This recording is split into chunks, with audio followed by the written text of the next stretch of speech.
Mesdames et messieurs, bonjour, bon réveil et bienvenue dans ce journal.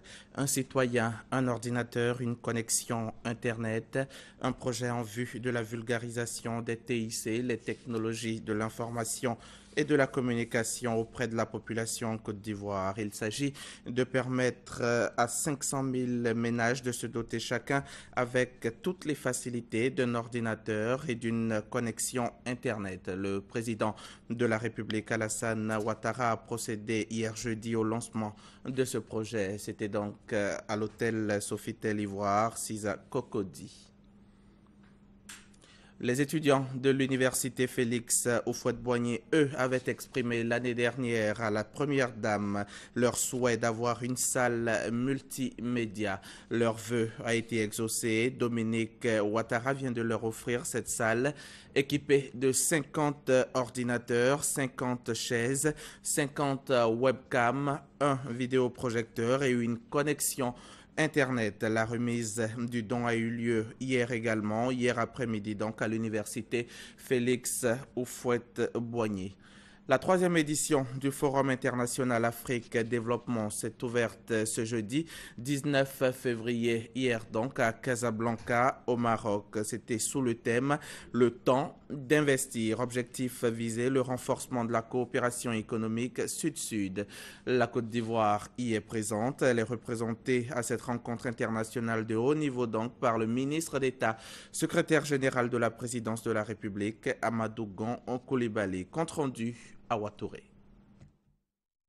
Le Forum international Afrique Développement 2015, qui bénéficie du haut patronage du roi Mohamed VI du Maroc, accueille à Casablanca pour cette troisième édition 1700 dirigeants et entrepreneurs de 23 pays, dont 17 pays africains. Ce rendez-vous des opérateurs économiques et des décideurs politiques est une initiative conjointe du groupe Attijari Wafa Bank et le Centre marocain de promotion des exportations Maroc Export. Placé sous le thème « Le temps d'investir », le Forum international Afrique Développement s'inscrit dans une démarche de renforcement de la coopération économique Sud-Sud. Cette rencontre est importante pour approfondir nos réflexions, les traduire en action, pour tourner le modèle de la transformation économique de notre continent. Le Forum Afrique Développement fédère et rassemble. Vous diriez, nos objectifs pays sont les mêmes et nos missions sont donc concurrentielles. Mais nous avons une mission commune majeure, créer le label Made in Africa, le développer et contribuer à l'intégrer dans la chaîne de valeur du commerce international. À travers notre présence sur le terrain, nous sommes ainsi convaincus chaque jour davantage que c'est réellement par l'investissement que nous pouvons créer le changement tant attendu. Investir dans le développement de réseaux de proximité pour une meilleure bancarisation des populations, investir aux côtés de nos clients pour la réalisation de leurs projets, investir dans le capital humain pour l'émergence d'une jeunesse africaine confiante dans ses capacités, entreprenante, émancipée, tournée vers l'avenir et le progrès.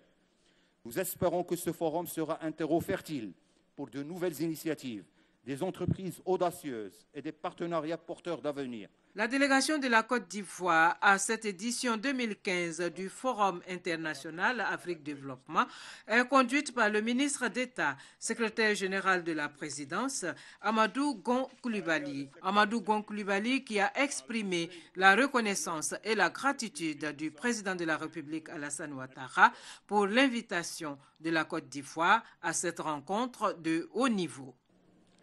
Cette invitation est un nouveau témoignage de la qualité des liens historiques, d'amitié et de fraternité qui unissent la Côte d'Ivoire et le Royaume du Maroc. Comme en attestent récemment les visites officielles de Sa Majesté le roi Mohamed VI, que Dieu l'assiste, en Côte d'Ivoire, et celle du président Alassane Ouattara récemment au Maroc. Je suis particulièrement heureux de participer à cet important forum qui se tient au début de cette année nouvelle, année qui sera la 4e année consécutive de forte croissance économique de la Côte d'Ivoire, consacrant ainsi son décollage économique vers l'émergence.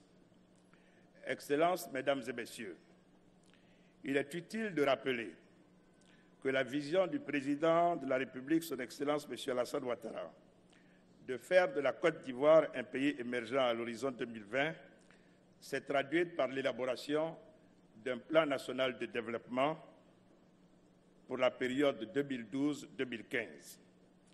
Ce document exprime l'orientation stratégique du processus de développement global et sectoriel de la Côte d'Ivoire et définit les priorités et les résultats attendus du gouvernement. Ainsi, le plan national de développement est par excellence l'outil de coordination, de planification, de programmation et de suivi des projets de la Côte d'Ivoire. Le Forum international Afrique Développement, qui se tient sur 2 jours, va aussi être l'occasion de présenter les grands projets d'investissement de 7 pays des zones UEMOA et CEMAC. Malgré les efforts consentis par le gouvernement depuis plusieurs années, la fourniture en eau potable à Abidjan et sa banlieue demeure toujours en deçà des besoins de la population et pour cause, l'absence de canaux de distribution dans ces zones occupées du fait de la démographie galopante. L'État a donc engagé de vastes chantiers dont la construction de la station de Bonoa pour améliorer l'accès à l'eau potable. Face à de nombreuses sollicitations dues à l'ouverture de nouveaux quartiers et à l'immigration des populations vers Abidjan Sud, cette station prête à être livrée sera inaugurée lundi prochain. En prélude à cette inauguration, nous avons sillonné les quartiers de Gonzagueville, Marcory et Koumassi en vue de constater les difficultés d'accès à l'eau. Sidonie Davila. Depuis plusieurs années, Viviane Aka se réveille à 4 h du matin tous les jours pour avoir de l'eau. C'est qu'à Gonzagueville, quartier périphérique situé dans la commune de Port-Boué, l'eau potable est une denrée rare. On a des problèmes de l'eau. Même quand tu vends souvent, tu ne gagnes pas de l'eau. Vraiment, on souffre. Dans cette cour, c'est ce puits qui sert de point d'eau. Potable ou non, les habitants n'ont pas le choix, ils doivent s'en servir. Ce puits-là, c'est pas bien à boire. On prend pour préparer, mais on ne prend pas pour boire. On s'en a puisé de l'eau avec les bidons pour venir boire. La commune de Marcory n'échappe pas à cette pénurie d'eau. Mais ici, ce sont les suppresseurs qui remplacent les puits. La crise de l'eau frappe tout Abidjan Sud, c'est-à-dire Port-Boué, Marcory et Koumassi. En cause, le manque d'investissement dans le secteur ces dernières années. Pendant plus d'une dizaine d'années, il n'y a pas eu d'investissement structurant dans le secteur de l'eau potable. À cela, il faut ajouter aussi, pour la ville d'Abidjan, si on veut faire un zoom sur cette ville, donc le facteur combiné du déficit d'investissement et de l'explosion démographique ont aggravé, n'est-ce pas, les problèmes d'approvisionnement en eau potable de la ville d'Abidjan. Conséquence, pour des besoins estimés à 120 000 m3 d'eau par jour pour Abidjan Sud, seulement la moitié de ces besoins sont satisfaits, et ce à partir d'Abidjan Nord. Les populations payent un lourd tribut de ce manque d'investissement, la société en charge de l'exploitation d'eau aussi. La première difficulté, c'est les plaintes des clients qui ont signé avec nous un contrat dans lequel on s'est engagé à leur fournir de l'eau 24 heures sur 24 et qui ne reçoivent pas de l'eau 24 heures sur 24. Ensuite, les clients se plaignent d'être facturés, n'est-ce pas, alors qu'ils ne reçoivent pas de l'eau en continu. Cela se traduit évidemment par de graves difficultés. Nos collaborateurs ont parfois du mal à exercer leur travail sur le terrain. Impossible pour les agents de la SODECI de procéder au prélèvement sur les compteurs et de faire l'entretien du réseau. Conséquence, le ratio de facturation est passé de 80 à 71%, ce qui représente un manque à gagner de 6 milliards de francs CFA pour l'année 2014. L'État à qui incombe l'investissement dans le secteur a pris à bras-le-corps la question de l'eau. Une station de traitement d'eau a été construite à Bonoa. Le président de la République en ouvrira bientôt les vannes pour soulager les populations d'Abidjan Sud. Une nouvelle bien accueillie. Nous donner de l'eau, c'est un cadeau de début d'année qui est inestimable parce que les populations n'en pouvaient plus. Nous étions sur la côte raide et le président vient nous enlever une épine du pied.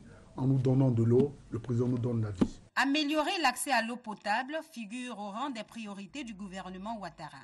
Ainsi, ce sont 80 000 mètres cubes d'eau supplémentaires qui seront servis tous les jours aux habitants des communes de Port-Boué, Marcory et Koumassi à compter de ce lundi et étancher leur soif d'accès à l'eau potable.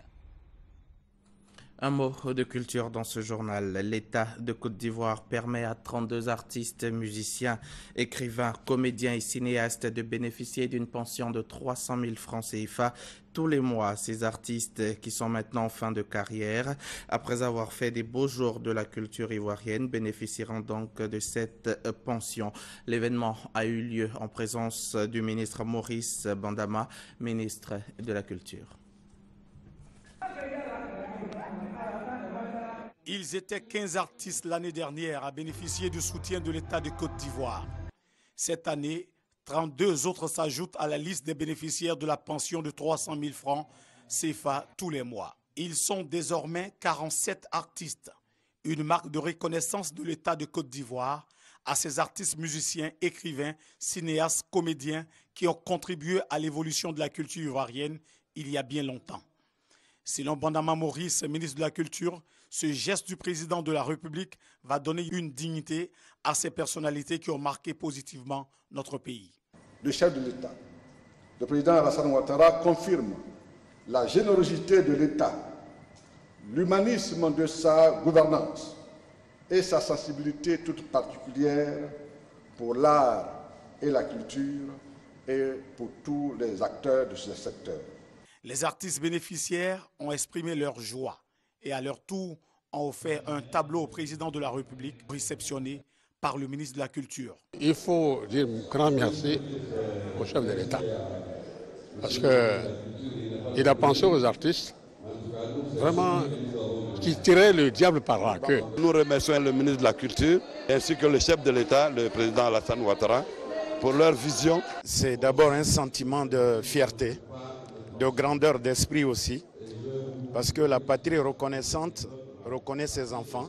Je remercie les autorités qui ont reconnu ma valeur intrinsèque pour me récompenser. Les prestations artistiques de ces pionniers ont été un grand moment de souvenir.